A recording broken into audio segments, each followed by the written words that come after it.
सुप्रभातम मित्रों। प्रणाम। सभी को वंदन, सभी का अभिनंदन। मित्रों, आज मैं आप सभी लोगों को मनुष्य के दुर्लभ शरीर और दुर्लभ जन्म के विषय में बताने का प्रयास करूंगा, जिसको हमारे शास्त्रों ने, हमारे धर्मशास्त्रविदों ने, पुराणकारों ने, धर्माचार्यों ने, कवियों ने, लेखकों ने बताया है। मित्रों, विष्णु पुराण कहता है दुर्लभम मानवम जन्मो। मनुष्य का जन्म दुर्लभ है। इसी तरह से अग्नि पुराण में भी कहा है नरत्वम दुर्लभम लोके। नरी का शरीर मिलना, मनुष्य का शरीर प्राप्त होना लोके दुर्लभम, संसार में दुर्लभ है। इसी तरह से स्कंद पुराण में भी कहा गया है मानुषम दुर्लभम लोके। मानुष्यम दुर्लभम लोके, मनुष्य का तन मिलना, मनुष्य के शरीर की प्राप्ति होना संसार में दुर्लभ है। इसी तरह से भागवत महापुराण में भी कहा गया जन्म सहस्रेषु मानवम जन्म दुर्लभम। सहस्रों सहस्रों जन्मों में मनुष्य का जो जन्म है, जो मनुष्य का तन की प्राप्ति है, वो दुर्लभ है। इसी तरह से गौतम धर्म सूत्र में कहा गया कदाचिल लभते जन्मो मानुष्यम पुण्य संचयातो। कदाचित, कभी कभार, बड़े पुण्य के परिणाम स्वरूप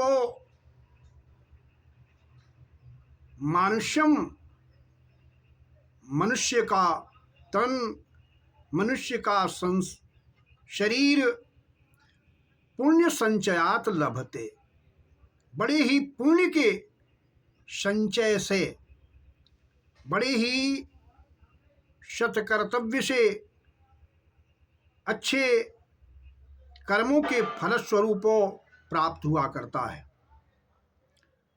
इसीलिए देवी भागवतकार भी लिखते हैं मित्रों, दुर्लभम मानुषो देह प्राणिनाम क्षणभंगुरः। क्षणभंगुर प्राणियों में मनुष्य का शरीर मिलना दुर्लभ है। इसलिए तस्मिन् प्राप्ते तु कर्तव्यं सर्वथैवात्म साधनम। अगर हम लोगों ने सौभाग्य से इस मनुष्य के शरीर को प्राप्त किया है, दुर्लभ शरीर को पाया है, तो हम सभी लोगों का कर्तव्य बनता है कि हम लोग आत्म साधन के प्रति जागरूक रहें। किस प्रकार से यह आत्मा परमात्मा से मिले, परमात्मा में विलीन हो जाए, आवागमन से, जन्म मरण के दुख से मुक्त हो जाए, इस बात का हमें प्रयास करना चाहिए। मित्रों, कहते हैं कि 184 योनिमः जैसे मानव देह। हमारे कबीरदास लिखते हैं 184 योनिमः जैसे मानव देह, वैसे ही इस जगत में दुर्लभ सहज सने। अर्थात 84 लाख जोनियों में माना जाता है कि यह मनुष्य का शरीर सबसे श्रेष्ठ है, सबसे उत्कृष्ट है। इसी बात को हमारे कवि तुलसीदास जी भी लिखते हैं, बड़े भाग्य मानुष तन पावा, शूर दुर्लभ शद ग्रंथ न गावा। बड़े भाग्य मानुष तन पावा, ये मनुष्य का तन, मनुष्य का शरीर, मनुष्य का देह बड़े ही भाग्य से मिला हुआ है। इतना ही नहीं, यह तन जो है सुर दुर्लभ है। देवता लोग भी इस मनुष्य के शरीर को पाने के लिए तरसते हैं। और पुराणों में इतना कहा गया है कि इस भारत भूमि पर जन्म के लेने के लिए उनका बहुत मन होता है, क्योंकि अहो भुवः सप्त समुद्रवत्या द्वीपेषु वर्षेष्वधि पूर्णमें तत्। क्योंकि ये भारतवर्षों विश्व में जितने भी वर्ष हैं, द्वीप हैं, सब में श्रेष्ठ है। और सौभाग्य से हम सभी लोगों ने उस भारत भूमि पर जन्म को पाया है। ये भी हमारा बहुत बड़ा सौभाग्य ही है। मित्रों, मीराबाई जी भी लिखती हैं, कहती हैं, नहीं ऐसो जन्म बारंबार। नहीं, इस प्रकार के मनुष्य का शरीर का प्राप्त होना, मानव देह को प्राप्त करना बारंबार मिलने वाला नहीं है। हमेशा ये स्तन मिलता नहीं है। ना जाने क्या पुण्य प्रकट्यो, पता नहीं कौन सा किस जीवन का किया हुआ हमारा जो पुण्य है वो प्रकट हुआ है, फलीभूत हुआ है, जिसके कारण से हम लोगों को मानुषा अवतार प्राप्त हुआ है। मनुष्य के योनि में हम लोगों को जन्म लेना पड़ा है। इसलिए मित्रों, कहती हैं मीराबाई कि ऐसे शरीर को प्राप्त करके, ऐसे दुर्लभ तन को प्राप्त करके हम सभी लोगों को अच्छे कर्म को करने चाहिए, नैतिक कर्म को करने चाहिए, शुभ कर्म को करने चाहिए, ताकि हमारा जो आगामी जीवन है, आगामी भविष्य है, वो भी सुधर सके। मित्रों, इसी तरह से तुलसीदास जी भी कहते हैं कि जो व्यक्ति इस प्रकार के दुर्लभ नर समाज को पाकर के भवसागर को संतरण नहीं कर पाता है, पार नहीं कर पाता है, ऐसा व्यक्ति निंदक, निंदनीय है। ऐसा व्यक्ति मूढ़मती है और ऐसा व्यक्ति आत्महंता है।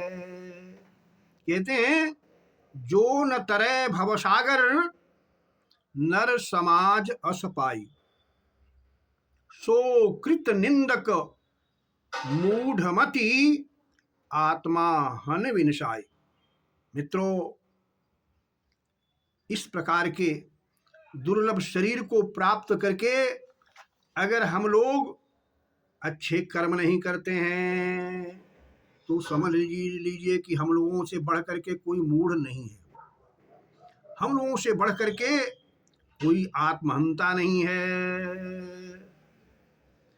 मित्रों,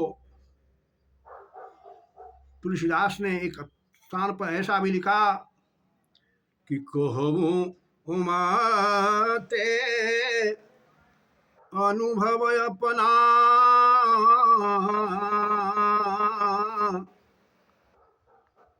कहूँ उमाते लोग भागे, नरत न पाई विषय अनुरागे।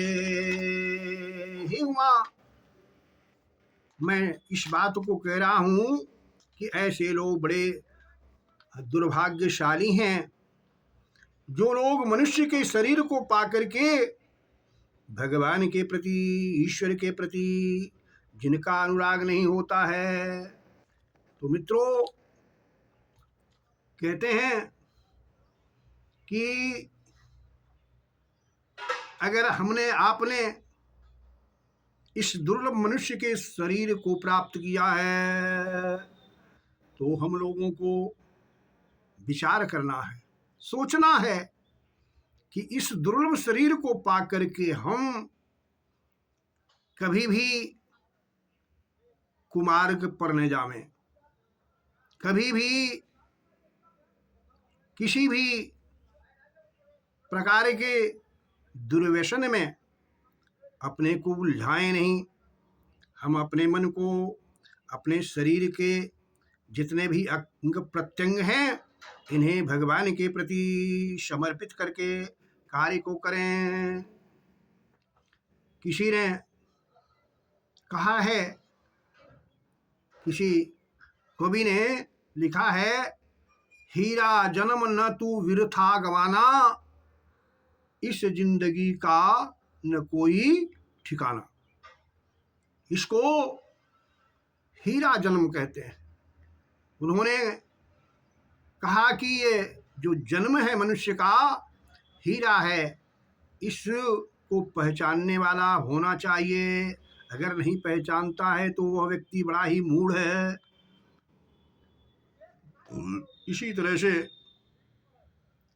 किसी अन्य कवि ने लिखा, बड़े भाग्य से मानो जोनी मिली थी, बड़े भाग्य से मानो जोनी मिली थी, गवाते गवाते तूने गवा दी, बिताते बिताते तूने बिता दी।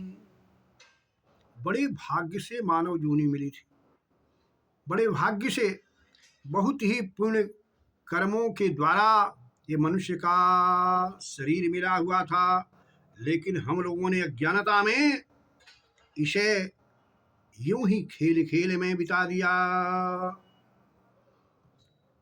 इसी तरह से मित्रों, किसी ने लिखा, ऐ दुनिया वालों यूं सोचो न तुम, रस भरी जिंदगानी ये हरदम रहेगी, मानुष हो तो करो पुण्य इतना, फिर भी ये जीवन बदलने न पाए। बड़े भाग्य से जन्म मिलता है इसमें, बड़े भाग्य से जन्म मिलता है इसमें, कहीं ये तुम्हारा भविष्य न टूट जाए। ये जिंदगी है छोटी, न हरदम मिलेगी रस भरी जिंदगी, ये न हरदम रहेगी रस भरी जिंदगानी, न हरदम रहेगी। मित्रों, हमें आपको ये सोचना है, विचार करना है कि ये मनुष्य का जो दुर्लभ शरीर प्राप्त हुआ है, इस दुर्लभ शरीर को प्राप्त करके हम आप सभी लोग अच्छे कर्म करें, सत्कर्म करें और सत्कर्मों के द्वारा पुण्य करें, पुण्य कर्मों के द्वारा पुनः हम प्रयास करें कि हमको कहीं कूकर सूकर की जोनी में न जाना पड़े, बल्कि हमें पुनः मनुष्य के शरीर की प्राप्ति हो जाए तो भी अच्छा है। मित्रों, किसी पाश्चात्य लेखक ने लिखा है कि man is a crown of creation, man is a crown of creation. मनुष्य सृष्टि का सरताज है। मनुष्य सृष्टि में सबसे श्रेष्ठ है। ही कैन मेक और मोर हिज लाइफ। वह अपने जीवन को बनाने और बिगाड़ने में समर्थ है। अर्थात मित्रों, ये मनुष्य का शरीर ही ऐसा है जो कर्म भोग का भी शरीर है, और इस शरीर से हम आगे की भविष्य को बनाने में भी समर्थ हो सकते हैं। ये भोग शरीर है और योग का भी शरीर है। जबकि जितनी भी मनुष्य के अलावा जितने भी शरीर हैं, जितनी भी योनियां हैं, ये सभी भोग योनियां हैं। तो हमें भोग योनियां ही नहीं, हमें योग योनि जब मिली हुई है, इस शरीर के द्वारा हमें अच्छे कर्म करने चाहिए, और अच्छे कर्मों के द्वारा हमें भगवान की प्राप्ति के लिए प्रयास करना चाहिए। अगर ऐसा नहीं करते हैं तो हम लोग बड़े ही अज्ञानी हैं। महाभारत में कहा गया, दुर्लभो मानवं वाप्य, दुर्लभं मानवं वाप्य, यो हि द्विषते नरः। इस दुर्लभ मनुष्य के शरीर को प्राप्त करके अगर कोई व्यक्ति किसी व्यक्ति से द्वेष करता है, वैर करता है, तो कहते हैं धर्मावमंता कामात्मा पापात्मा सबंचते। व्यास जी कहते हैं कि ऐसा व्यक्ति धर्मावमंता, धर्म की अवमानना करने वाला है। ऐसा व्यक्ति पापात्मा, पापी आत्मा वाला है। और ऐसा व्यक्ति कामात्मा, कामी आत्मा वाला है। इतना ही नहीं, कहते सौ वंचते, वह अपने को ठग भी रहा है और स्वयं को ठगा जा रहा है, किंतु पहचान नहीं पा रहा है। इसलिए मेरे मित्रों, आपसे निवेदन है, प्रार्थना है कि इस दुर्लभ मनुष्य के शरीर को पा करके, इस दुर्लभ मनुष्य के नरतन को पा करके हम आप इसे व्यर्थ में गंवाए नहीं। हम एक दूसरे के परोपकार के लिए जिए, क्योंकि हम मनुष्यों का शरीर ही है जो परोपकार के लिए जीता है, और कोई परोपकार के लिए नहीं। क्योंकि हम जैसे लोगों का कर्तव्य ही है परोपकार करना, दूसरे को ऊपर उठाना। किसी से वैर नहीं हमें करना चाहिए, किसी से द्वेष नहीं करना चाहिए, क्योंकि इस प्रकार का जो आचरण करते हैं वे व्यक्ति पशु के समान होता है। क्योंकि पशुओं में वो बुद्धि नहीं है, पशुओं में वो ज्ञान नहीं है, वो परस्पर लड़ा करते हैं। लेकिन हम लोगों को कभी ऐसा करना नहीं चाहिए। तो मित्रों, मैं आपसे बारंबार निवेदन करता हूँ कि भगवान ने अगर हम सबको ये सुंदर सा शरीर दिया है, सुंदर सा हाथ दिया, पाँव दिया, नाक दिया, कान दिया, तो इसका हमें सदुपयोग करना चाहिए। इसका हम कभी दुरुपयोग नहीं करें। और इस शरीर को पा करके भगवान की साधना करें और ईश्वर की प्राप्ति करने का प्रयास करें। इन्हीं शब्दों के साथ जय हिंद, जय भारत, जय भगवान नारायण की जय हो। श्रीमन्नारायण नारायण नारायण, गोविंद नारायण नारायण नारायण। भोले सच्चिदानंद भगवान की जय हो।